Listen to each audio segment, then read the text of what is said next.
incredible, amazing, fascinating India. The home of 1.1 billion people, second largest country in the world.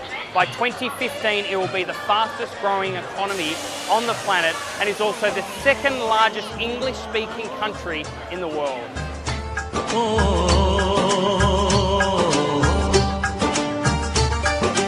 तेरे घर आया मैं आया तुझको ले दिल के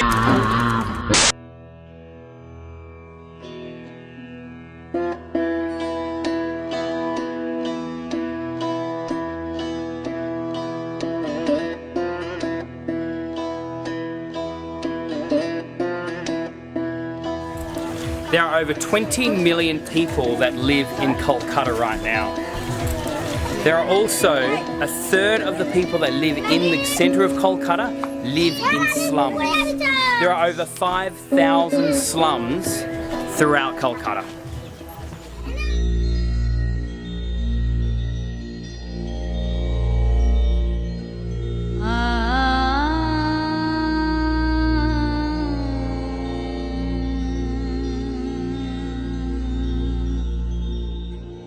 And here we are in Kodwa, at the foothills of the Himalayas, north of Delhi.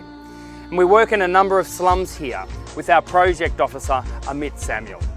Hi, hello, very well, very good. Good to see you, Amit. Yes. Hello, Jenny. Hey, Jonathan. My name is Amit Samuel and I'm living in a small town, Gurdwara. I got married in 2003. Two kids, elder is son and his name is Jonathan. Younger one is daughter. She's 2.5-year girl, but very talkative.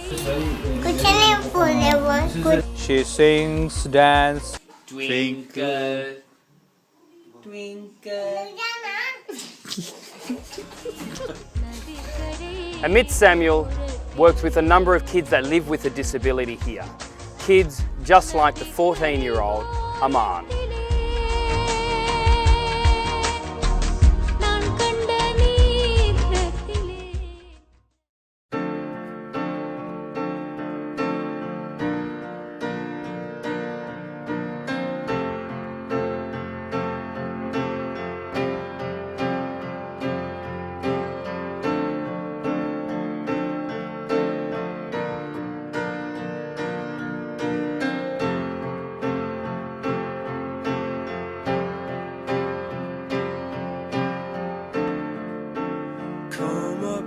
This is Aman, an isolated boy living in a slum. Aman was born with his bladder on the outside of his body. As you can see, he can't control when he goes to the bathroom. Because of this, he is teased by the other children and has no real friends.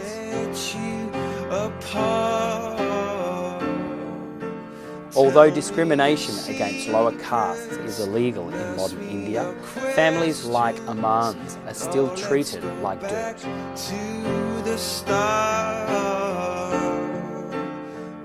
Aman's family of 15 live under a tin roof on a concrete slab and share one single bed. Yet they do their best they can to survive. Aman lives with a disability in the poorest part of the world, where the operation would cost $7,000 US, meaning it would take his family 7,000 days to pay for it if they saved 100% of their income.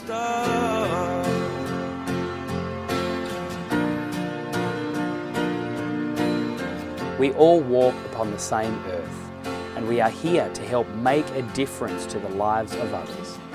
When Caring for People learned about Aman's situation, we offered to pay for the operation to get Aman's bladder fixed, to bring his family out of the darkness. I was just guessing at numbers and figures, pulling your puzzles apart. Questions of science.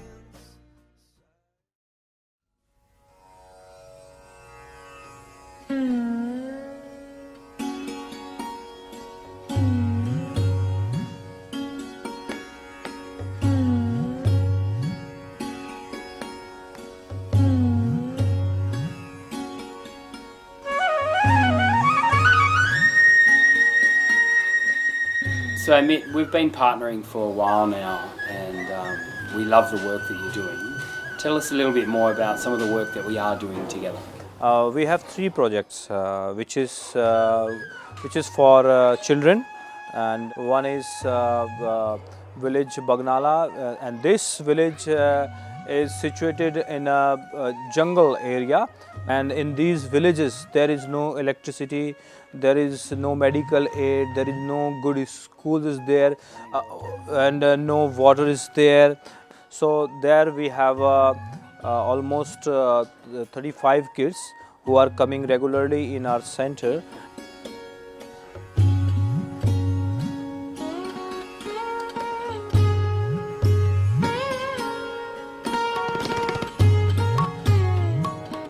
Okay, this is our second center, which is located in a slums.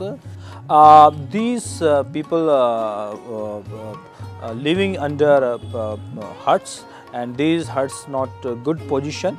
They makes these huts by plastic, and in winter season and rainy season they suffered a lot. In these slums, we have almost 40 kids who are coming in our center, and we are providing a good education.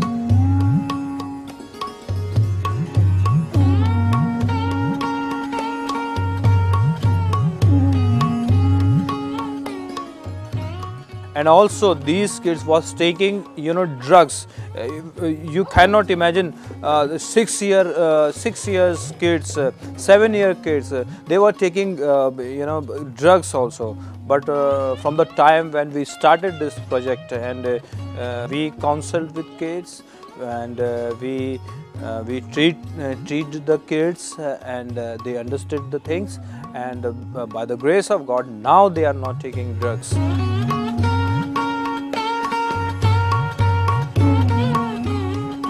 The condition of children and women are very, very bad in the Garhwal. They are very, very poor. They are not very established. The education is important. All the staff of Project Help and all the kids, when this times when Sam Cotton came over here, and they blessed from his life, from his sessions, and from his message, from his talking. Everybody blessed, and they took something good for their lives from Sam Cotton.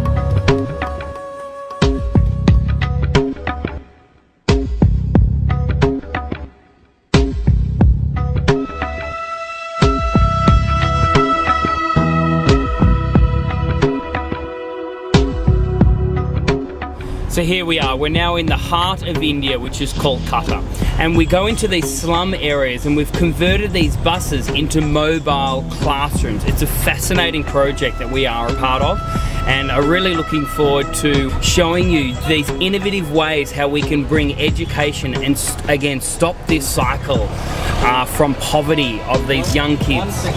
Hello. Hello. How are you? Hi.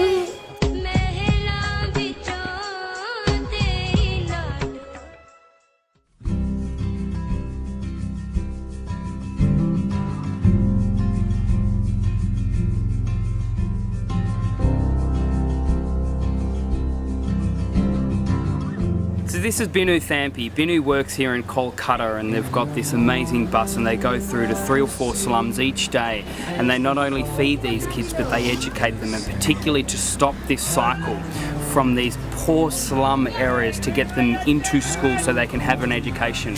And also we need to realise all these kids, their parents have never been to education, so we're stopping this cycle in this particular slum.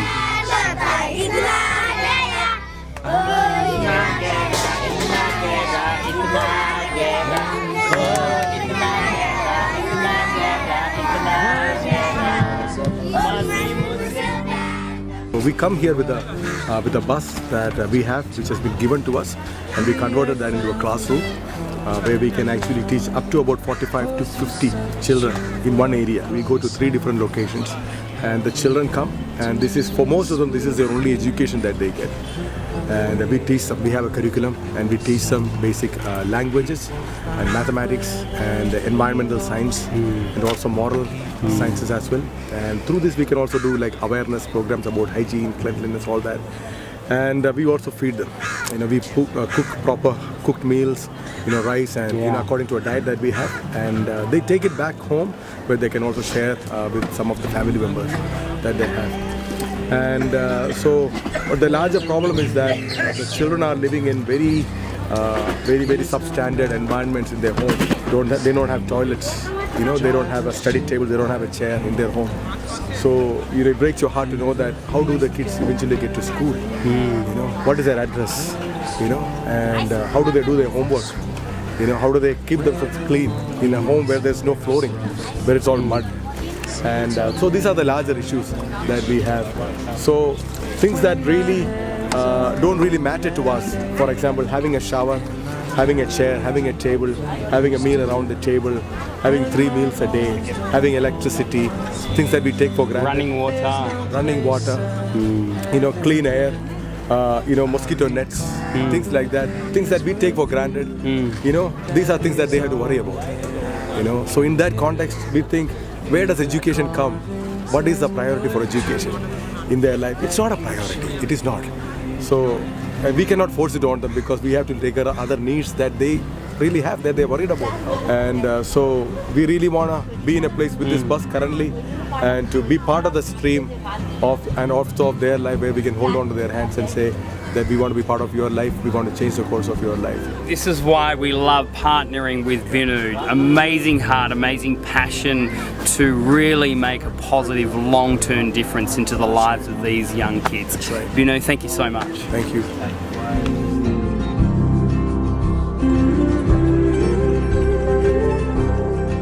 Here at Caring for People, we are all about inclusion and particularly disability inclusion. That's why here at one of our tuition centres, we have one boy that lives with a 100% visual impairment, and then we have Rahul.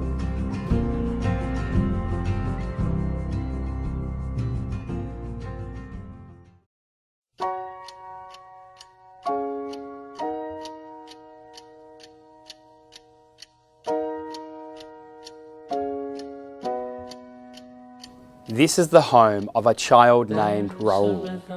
Rahul and his sister are both living with learning disabilities, and Rahul also lives with a physical disability. Rahul cannot walk on his own, and so his mother takes him wherever he needs to go. Right now, she is taking him to a school we set up in their village. Without Caring for People, Rahul would have never gone to school, and his family and community would have always looked at him as being a worthless burden.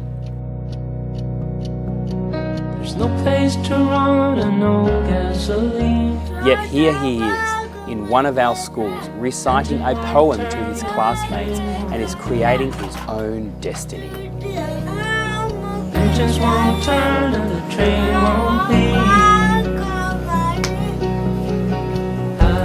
Stay with you tonight. Hold you close to the morning light. We are educating more and more children every day to help families just like Rahul's. Please join with us and help us move people who live with a disability from worthless burdens to creating their own destinies.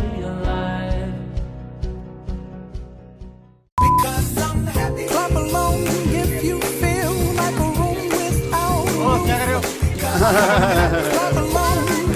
feel like happiness is true. Clap along if you know what happiness is to you. Clap along if you feel like that's what you want to do.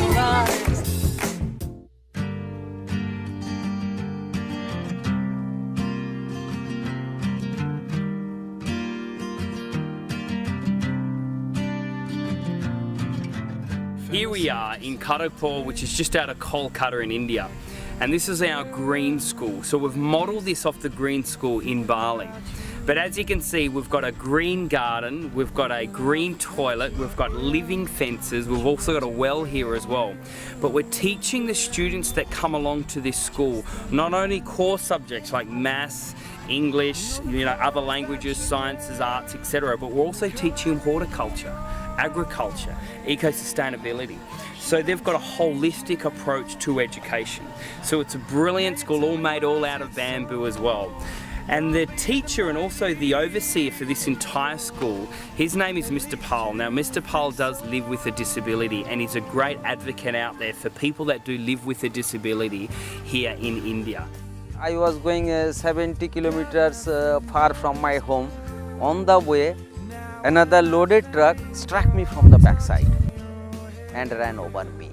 And immediately I was admitted to the Balasore hospital in Odisha. My leg was amputated there. And another leg also very badly damaged. But now I have crutches to walk. Here the catch. Plant your feet back on the ground.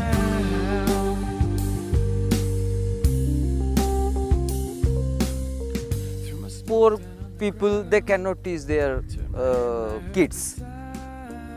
So we have that mind that we can help them, we can teach them. It is because we have enough time. So why we should spare it idly at home?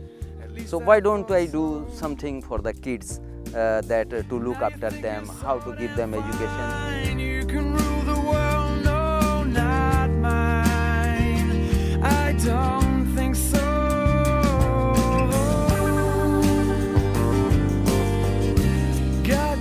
Everybody should do this to help the poor, help the others who cannot complete their study, they cannot proceed. At least the able men, they should do it. If I can call you and tell you I can.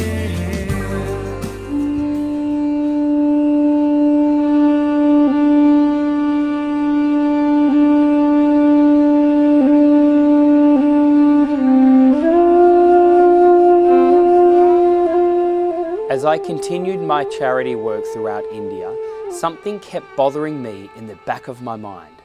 Something that Amit Samuel, our project officer, had told me. He told me about what is happening to little girls in the poor parts of India.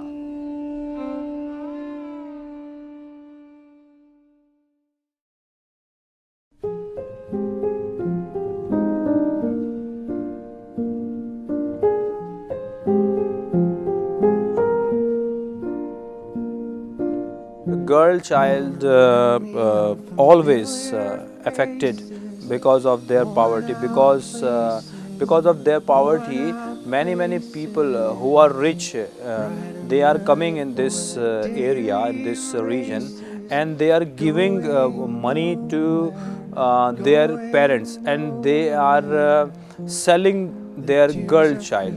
Because people of Garhwal and this area believe that the girls is cursed for us. That's why they are selling them, and after that the people who are paying money, they are taking these girls and they are going to the Delhi and big cities, and they are sending these kind of girls in the brothel, and they are using these girls for sex and the bad things. And the women also suffering in this area, especially in villages, because of dowry. Dowry is a custom in Hinduism over here, and because of dowry, suppose somebody has no dowry and no money for giving, so sometime because of dowry, the people burning the girls and women. So this is also a very bad thing which is going on over here. How do you mean by burning? Like actually burning? Or? Yes, actually burning. They killed by burning.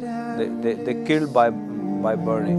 Went to school and I was very nervous. many girl child they are killing because they are understanding this is a curse for us because they thought that when she will grow up, so in marriage time how we will spend, how we will bring money for this girl. And I find it kind of funny. I find it kind of The education is important as usual, and also if we will start some projects for women like tailoring or self-help groups and all, so the women and girls can be strong and they can take a strong step their own.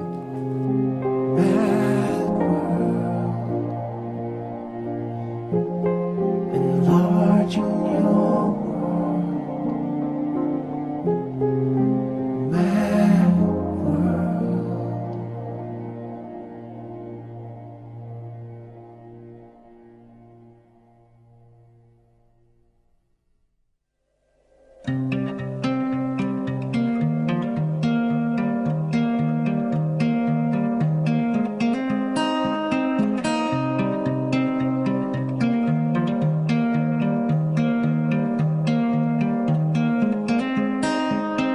Jumping up and down. So I wanted to introduce you to Tanuja.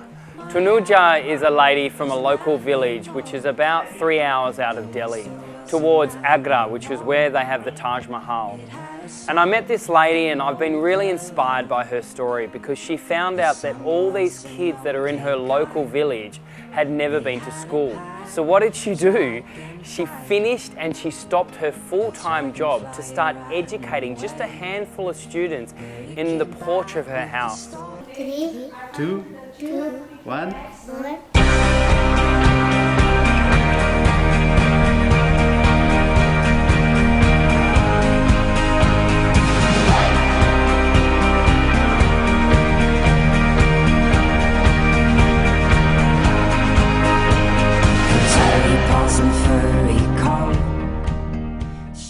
I suffered here too much when after my marriage. I saw terrible condition of the people, and I think school is the first way that they cross or the darkness. That time we did not know more money to set up my school, so it is the easiest way to collect the children and their parents and all the people. And I want to spray my words among them. So school is the best way. I asked my God, what is the best solution? And He replied. One thing I've been really inspired by her story is as of today, she's now got over 140 students in this school. And she's also started a woman empowerment centre here as well, where they teach these women to have a trade, to have value. So they teach them how to do handicrafts, how to build mats. They teach them about sewing and stitching, and they also teach them how to make food and sell them at the market as well. So she's stopping this whole cycle of poverty. And you know, some of the results that we're seeing in these young kids are just phenomenal. Huh? Madam, teacher. A teacher. You want to be a teacher? Ah, very good. For she and her furry friends.